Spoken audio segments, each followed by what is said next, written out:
si Pak Kampas ini yang bawa. Sistem penggajiannya bagi persen. Jadi khusus pemasaran saya tidak gaji teman-teman. Kenapa? Jadi harus dikontrol. Jadi saya tidak mau ribet dengan itu.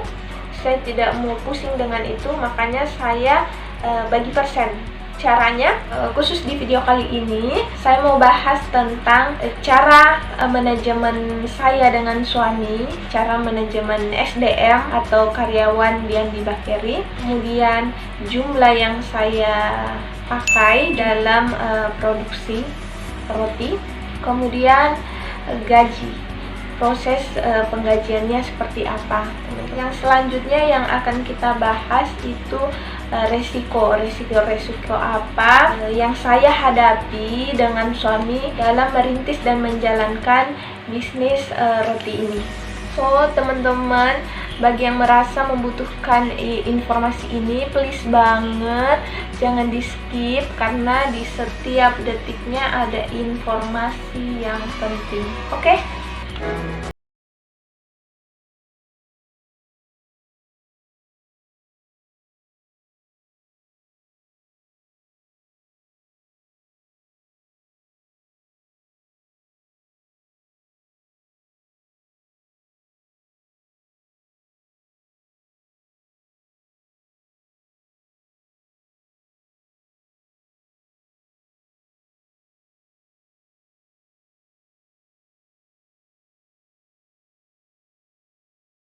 Sebelum masuk ke pembahasannya, please bagi yang belum subscribe silahkan di subscribe dulu, gratis di bawah sini yang warna merah. Aktifkan juga lonceng notifikasinya bila teman-teman mau update informasi terbaru dari saya. Kemudian like jika video ini teman-teman sukai, komentar jika ada pertanyaan, di-share agar channel ini makin berkembang dan saya tambah semangat lagi dalam berbagi informasi ke teman-teman. Oke? Bagi teman-teman yang sudah subscribe, terima kasih banyak. Jempol kalian sangat berarti bagi saya. Oke teman-teman, kita masuk ke inti pembahasan hari ini. A few moments later. Di Bakery sendiri saya punya, saya hitung ya, tiga orang bagian produksi dan pengemasan, 2 orang bagian pemanggang, kemudian 2 orang bagian pemasaran. Ini produksi 1000 pieces per hari. Tapi teman-teman kadang juga tidak sampai, kadang produksi 900. Jadi saya pakai 7 karyawan. Pertama itu bagian produksi dan pengemasan ada 3 orang. Orang pertama ini yang mengadon, orang kedua ini yang membulat. Jadi ketiga orang ini teman-teman kalau pagi hari itu langsung membungkus, ketiga orang ini yang bagian produksi langsung membungkus. Setelah membungkus jam 10:30 siang itu langsung prepare mengadon. Jadi yang 2 orang ini bersihkan talang, yang 1 orang ini yang prepare putar adonan. Seperti itu teman-teman. Jadi walaupun saya dengan suami ada kesibukan, industri tetap berjalan. Jadi ketiga orang ini kuncinya. Jadi sistem penggajiannya 3 orang ini, penggajiannya itu per hari teman-teman. Jadi hitungannya per hari. Kemudian diterimanya itu ada yang per 2 minggu, ada yang minta per bulan. Jadi kalau untuk saya pribadi sendiri menyisihkannya itu per hari, gajinya itu saya sisihkan per hari. Jadi mereka terima atau mereka minta ada yang per 2 minggu, ada yang per bulan. Seperti itu teman-teman. Jadi kalau misalnya dalam sehari mereka tidak masuk, berarti tidak terhitung gaji. Atau misalkan mereka masuknya hanya di pagi hari sampai jam 12 siang, setelah istirahat mereka tidak masuk, atau salah satu dari mereka tidak masuk, berarti hitungannya setengah hari teman-teman. Seperti itu. Jadi minim resiko ya, minim resiko bagi industri dan tidak merugikan bagi mereka. Mereka setuju Seperti itu teman-teman, mereka sepakat dan setuju. Jadi untuk nominalnya sendiri saya tidak sebutkan, nominal gajinya sendiri saya tidak sebutkan teman-teman, karena itu merupakan privasi bagi saya dan privasi bagi SDM saya, SDM Dian di Bakeri. Jadi sudah jelas bagian yang pertama, bagian produksi dan pengemasan ada 3 orang. Kemudian bagian yang kedua itu bagian pemanggang. Itu saya gunakan 2 orang. Dua orang ini bergiliran. Kenapa saya gunakan 2 orang? Karena kalau misalnya ini ada halangan, si A ada halangan, ada si B. Jadi memang mereka baku atur. Misalnya hari ini si A yang manggang, besok si B. Jadi giliran. Sistem penggajiannya sendiri itu hitungannya per adonan. Kan dalam 1 kali mengadon teman-teman 4 kilo tepung jadinya 115 roti. Itu terdiri dari 7 talang teman-teman. Terdiri dari 7 talang, 1 adonannya itu jadi hitungannya per 1 adonan. Per 1 adonan misalnya sekian. Jadi misalnya produksi hari ini misalnya 10 adonan atau 1000 sekian. Kan dalam 1 adonan 115, jadi 1000 sekian lah dalam sehari atau 10 adonan, berarti 10 dikali sekian. Jadi mereka saya gaji per adonan teman-teman. Paham kan teman-teman? Jadi umpamanya saya kasih contoh, hari ini produksi 9 adonan.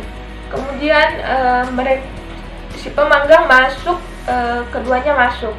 Di pagi hari tadi produksi 4 adonan, berarti sore hari dipanggang 4 adonan. Jadi si A manggang 4 adonan dikali sekian. Kemudian di malam hari yang diproduksi tadi sore, di malam hari 5 adonan. Jadi si B manggangnya 5 dikali sekian. Jadi seperti itu teman-teman. Tergantung banyak sedikitnya adonan yang mereka panggang. Jadi tergantung di situ gajinya. Oke, yang kedua sudah jelas. Kemudian selanjutnya itu tim pemasaran. Tim pemasarannya ada 2. Yang pertama suami saya sendiri. Yang kedua itu ada teman. Sistemnya seperti apa? Jadi untuk pemasaran sendiri teman-teman, kalau suami saya yang bawa berarti keuntungan saya 100%. Keuntungan pabrik dapat, keuntungan ngampas dapat kalau suami saya yang bawa. Nah, dalam sehari kan produksi 1000 per hari. Kadang suami saya bawa 500, ini 500. Si teman itu 500. Mitra usaha atau si sales ini, si Pak Kampas ini yang bawa, itu sistem penggajiannya bagi persen. Jadi khusus pemasaran saya tidak gaji teman-teman. Kenapa? Karena kalau saya gaji, saya mesti mengawasi. Saya harus punya waktu untuk awasi lapangan. Jangan sampai toko yang kemampuan jualnya 50, sales ini drop 100. Itu jangan sampai. Kalau sistem penggaji teman-teman, jadi harus dikontrol. Jadi saya tidak mau ribet dengan itu. Saya tidak mau pusing dengan itu, makanya saya bagi persen. Caranya dalam satu roti, dalam satu picis roti kan eceran 2000, jadi saya kasih harga 1400. Si Pak Kampas ini jual 1700 ke kios jual 2000 ke customer atau ke konsumen. Si Pak Kampas yang tanggung BS. Jadi ini trik agar meminimalisir kerugian. Kenapa? Karena Pak Kampas ini akan jeli atau akan teliti melihat atau menilai kemampuan jual toko. Misalnya Pak Kampas ini akan menilai kemampuan jual si toko A yang punya jual 50 picis. Jadi memasukkannya itu 50 picis. Jadi ketika mereka masukkan 100 picis, ada BS, si Pak Kampas ini akan berpikir berapa kali untuk ngedrop ke toko. Jadi mereka akan memperkirakan kemampuan jual toko. Itu yang pertama. Dan benar-benar teman-teman, tips ini benar-benar terbukti. Artinya si pangkampas ini akan teliti ketika ketika menjual roti, atau tidak sistem drop-drop ke kios. Jadi mereka akan baca kemampuan jual toko seperti itu. Kemudian kemarin ada sempat tanya bagaimana caranya mencari pangkampas yang jujur. Jadi caranya itu teman-teman cari yang benar-benar jujur. Jadi tipsnya teman-teman cari yang benar-benar teman-teman kenal. Kemudian cari yang bertanggung jawab. Kalau kita tegaskan dari awal, insya Allah mereka bakalan jujur. Tegaskannya seperti apa? Misalnya mereka bawa roti hari ini 500 pieces, dibawa saya kasih harga 1.400, berarti yang mereka harus store 700.000. Jadi misalnya pulang menjual habis harus setor 700.000 itu. Kalau misalnya hari itu ada alasan uangnya dipakai lah, atau uangnya separuh dipakai lah, keesokan harinya teman-teman langsung tegasi, hari ini saya tidak kasih roti untuk dibawa. Kalau mau bawa roti, lunasi hutang yang kemarin. Jadi teman-teman harus tegas di situ. Mereka satu kali bertingkah atau satu kali memakai uang dengan alasan apapun, teman-teman mesti tega. Keesokan harinya tidak diberikan roti, dengan syarat lunasi dulu hutangnya. Jadi itu saja kuncinya teman-teman, konsisten, kemudian tegas, siapapun itu, apapun alasannya. Untuk pangkampas sendiri penggajiannya seperti itu teman-teman, jadi bagi persen. Jadi satu pieces itu keuntungannya Rp300. Jadi kalau misalnya pangkampas ini bawa 500 pieces, berarti 500 dikali Rp300. Seperti itu teman-teman. Itulah keuntungan si pangkampas. Kalau misalnya mereka mau bawa 700 satu hari, berarti keuntungan mereka atau mereka yang pangkampas dapatkan lebih gede. Jadi tergantung kemampuan jual si pangkampas itu sendiri. Jadi profitnya atau keuntungannya mereka sendiri yang menentukan. Beda dengan karyawan saya yang bekerja sebagai tim produksi dan pengemas, gajinya itu tertentu. Seperti itu. Saya rasa sekian dulu penjelasan dari saya. Semoga teman-teman pahami, karena memang saya lemah di bidang menjelaskan sebenarnya. Tapi saya tetap bertekad untuk berbagi informasi ke teman-teman. Semoga itu menjadi pahala amal jariah bagi saya teman-teman, dan membantu bagi teman-teman di luar sana yang baru memulai usahanya.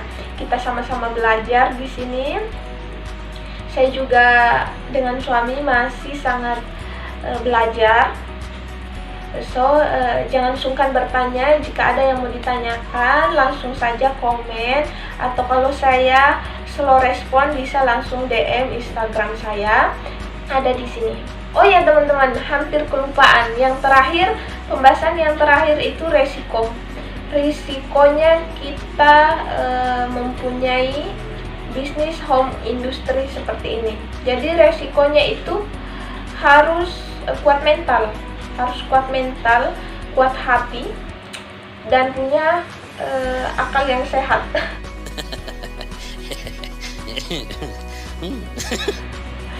Kenapa teman-teman?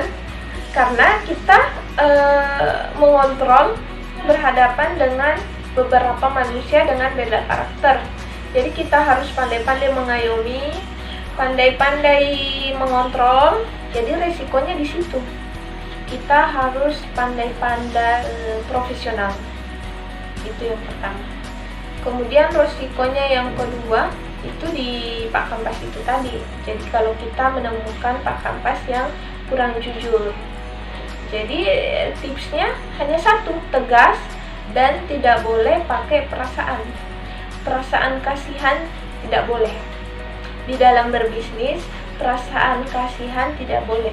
Jadi misalnya suatu hari mereka pakai uang, langsung stop kasih roti. Keesokan harinya jangan sama sekali kasih roti. Kalau misalnya minta roti lagi, lunasi dulu hutangnya, lunasi dulu sanggutannya. Jadi itu dulu tadi, profesional, tidak boleh pakai hati, kemudian pakai akal sehat. Itu resiko yang lain itu ketika bersamaan libur. Tim produksi ini bersamaan libur, di situ tantangan terberatnya. Kalau misalnya ada acara keluarga dan bersamaan libur, atau ketiga orang ini hanya satu yang masuk, di situ tantangannya teman-teman. Jadi mau tidak produksi, kios-kios bakalan terbengkalai. Mau produksi bakalan capek banget kalau hanya menggunakan satu tenaga produksi. Jadi saya pikir itu saja teman-teman. Semoga bermanfaat dan semoga jelas penjelasan saya. Terima kasih yang sudah menonton. Jangan lupa di like jika bermanfaat. Di share teman-teman agar channel ini makin berkembang. Kemudian komen jika ada yang mau ditanyakan. Wassalamualaikum warahmatullahi wabarakatuh. See you next video. Thanks for watching.